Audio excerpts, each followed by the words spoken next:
രണ്ടാം പിണറായി സർക്കാരിന്റെ അവസാന ബജറ്റ് ഇന്ന് നിയമസഭയിൽ അവതരിപ്പിക്കും. ധനമന്ത്രി കെ.എൻ. ബാലഗോപാൽ രാവിലെ 9 മണിക്കാണ് ബജറ്റ് അവതരണം തുടങ്ങുന്നത്. നിയമസഭാ തെരഞ്ഞെടുപ്പിന് മുമ്പുള്ള അവസാന ബജറ്റായതിനാൽ ജനക്ഷേമ പ്രഖ്യാപനങ്ങൾ ബജറ്റിൽ ഉണ്ടാകും. ക്ഷേമ പെൻഷൻ വർദ്ധിപ്പിക്കുമോ എന്ന് ഏവരും ഉറ്റുനോക്കുന്നുണ്ട്. ചില വൻകിട വ്യവസായ പദ്ധതികൾക്കും സാധ്യതയുണ്ട്. പരമ്പരാഗത വ്യവസായങ്ങൾക്കുള്ള സഹായം, വയോജന സംരക്ഷണ പദ്ധതികൾ എന്നിവയും ബജറ്റിൽ ഇടം പിടിച്ചേക്കും.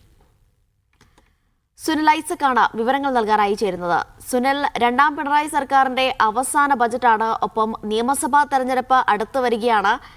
അതുകൊണ്ട് തന്നെ സർക്കാരിനെ സംബന്ധിച്ചിടത്തോളം എത്ര കണ്ട് നിർണായകമാണ് ഈ ബജറ്റ്? ഒപ്പം തന്നെ വൻകിട പ്രഖ്യാപനങ്ങൾക്കുള്ള സാധ്യത എത്രത്തോളമാണ് സുനിൽ?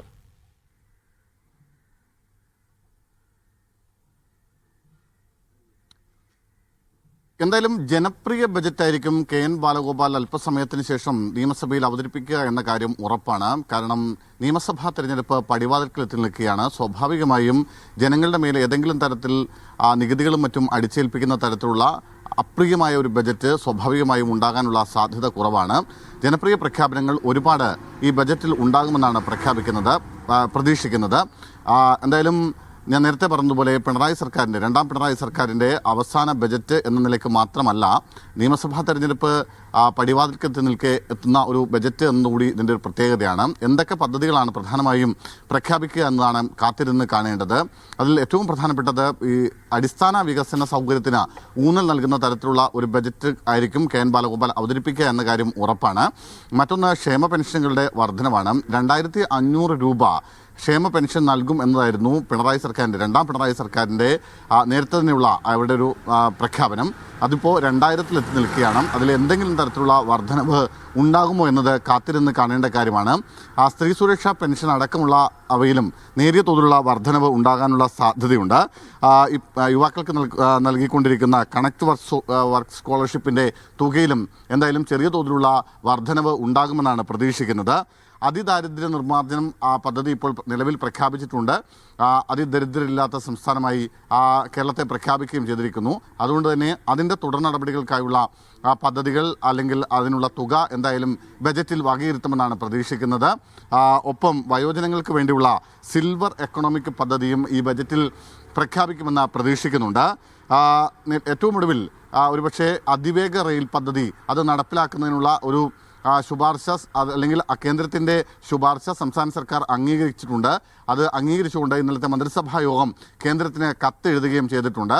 അതിൽ 20% തുക അതാത് സംസ്ഥാനങ്ങളാണ് ഈ പദ്ധതിയിൽ വഹിക്കേണ്ടത്.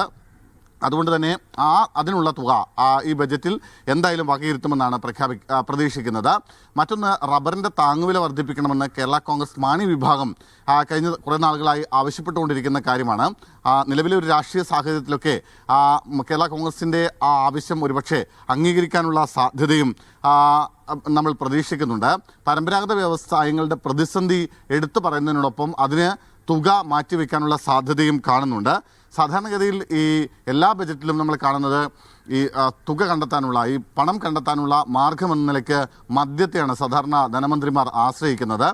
മദ്യത്തിന് വില വർദ്ധിപ്പിക്കുകയാണ് സാധാരണ ചെയ്യുക. പക്ഷേ ഈ ബജറ്റിൽ മദ്യത്തിന് വില വർധനവ് ഉണ്ടാവാനുള്ള സാധ്യത കുറവാണെന്നാണ് പ്രതീക്ഷിക്കുന്നത്. ഈ സർക്കാർ ജീവനക്കാരുടെ ശമ്പള പരിഷ്കാര പ്രഖ്യാപനം, അതുപോലെ കുടിശ്ശിക വിതരണം തുടങ്ങിയ കാര്യങ്ങളാണ് മറ്റു പ്രധാനമായും ഉറ്റുനോക്കുന്ന ഒരു കാര്യം. സർക്കാർ ജീവനക്കാരൊക്കെ വലിയ അതൃപ്തി പ്രകടിപ്പിച്ചു കഴിഞ്ഞിട്ടുണ്ട് കഴിഞ്ഞ ഏറെക്കാലമായി. അതായത് അവരുടെ 2-3 കുടിശ്ശികകൾ ഗഡു കുടിശ്ശികകൾ മുടങ്ങിക്കിടക്കുകയാണ്. അതുകൊണ്ട് തന്നെ DA അടക്കമുള്ളവ മുടങ്ങിക്കിടക്കുകയാണ്. അത്തരം മുടങ്ങിക്കിടക്കുന്ന കുടിശ്ശിക അടക്കമുള്ളവ പ്രഖ്യാപിക്കും. അതിനുള്ള തുക ഇന്ന് കണ്ടെത്തും, ഇന്നത്തെ ബജറ്റിലുണ്ടാകും എന്നും കൂടി പ്രതീക്ഷിക്കുന്നുണ്ട്. പക്ഷേ പ്രതിപക്ഷം ഈ ബജറ്റിനെ കുറിച്ച് ഇന്നലെ തന്നെ പറയുന്നുണ്ട്. കാരണം ഇത് ഈ ബജറ്റിൽ വലിയ കാര്യമില്ല. കാരണം സമ്പൂർണ്ണ ബജറ്റ് അവതരിപ്പിക്കുന്നത് തന്നെ ശരിയായ നടപടിയല്ല. കാരണം നിയമസഭാ തെരഞ്ഞെടുപ്പിന് ഇനി 2 മാസം മാത്രമാണ് ബാക്കിയുള്ളത്. മാത്രമല്ല 15 ദിവസം കൂടി കഴിഞ്ഞാൽ ഒരുപക്ഷെ തെരഞ്ഞെടുപ്പ് വിജ്ഞാപനം ഇറങ്ങാനുള്ള സാധ്യതയുണ്ട്. അതുകൊണ്ട് തന്നെ 10-15 ദിവസം മാത്രമാണ് നിലവിൽ ഈ ബജറ്റിന് ആയുസ്സുണ്ടാകൂ. അതുകൊണ്ട് ഇത്തരത്തിൽ പൂർണ്ണ ബജറ്റ് അവതരിപ്പിക്കേണ്ട സാഹചര്യം തന്നെ നിലവിലില്ല എന്ന നിലപാടായിരുന്നു പ്രതിപക്ഷം സ്വീകരിച്ചത്. പക്ഷേ എന്തായാലും സമ്പൂർണ്ണ ബജറ്റുമായിട്ടാണ് ഇന്ന് കെ.എൻ. ബാലഗോപാൽ നിയമസഭയിലേക്ക് എത്തുന്നത്. ഏതായാലും രണ്ടാം പിണറായി സർക്കാരിന്റെ അവസാന ബജറ്റാണ് ഇന്ന് ധനമന്ത്രി അവതരിപ്പിക്കുന്നത്. ഒപ്പം നിയമസഭാ തെരഞ്ഞെടുപ്പ് അടുത്തിരിക്കുകയാണ്. ജനപ്രിയ പ്രഖ്യാപനങ്ങൾ ഉണ്ടാകുമെന്ന് തന്നെയാണ് പ്രതീക്ഷിക്കുന്നത്. സുനിൽ ഐസക്കാണ് വിവരങ്ങൾ നൽകിയത്.